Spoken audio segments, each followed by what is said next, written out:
শেষ মুহূর্তে নিজের ভুল বুঝতে পেরে থানায় হাজির হয়ে গীতার হাতে প্রমাণ তুলে দেয় পদ্ম।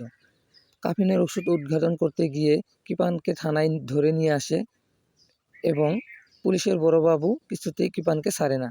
অন্যদিকে নিজের স্বামীকে বাঁচানোর জন্য পদ্ম চলে যায় অগ্নিজিৎ মুখার্জির কাছে। হাতে পায়ে জড়িয়ে ধরে অগ্নিজিৎ মুখার্জিকে অনুরোধ করে কৃপানের জামিন করার ব্যবস্থা করতে। অগ্নিজিৎ মুখার্জি পদ্মকে কথা দেয় কৃপানকে জামিনে ছাড়িয়ে নিয়ে আসবে। অগ্নিজিৎ মুখার্জি কাগজপত্র রেডি করে থানায় চলে যায় কৃপানকে বাঁচানোর জন্যে।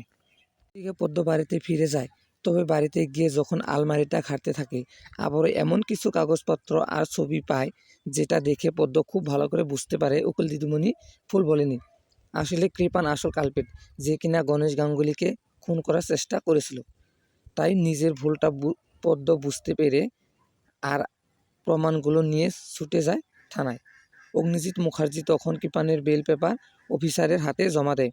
ঠিক তখনই রুদ্রমূর্তি নিয়ে পদ্ম সেখানে হানা দেয় এবং পদ্ম অফিসারকে বলে, দাঁড়ান অফিসার, ওই কৃপানকে ছাড়বেন না, কারণ ওই আসল কালপিট। আমি আমার স্বামীর কুকীর্তি পেয়ে গেছি।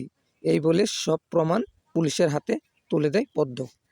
তো বন্ধুরা, ভিডিওটা ভালো লাগলে লাইক কমেন্ট শেয়ার করুন আর এই ধরনের নতুন নতুন প্রোমো পেতে চ্যানেলটা সাবস্ক্রাইব করুন। ধন্যবাদ।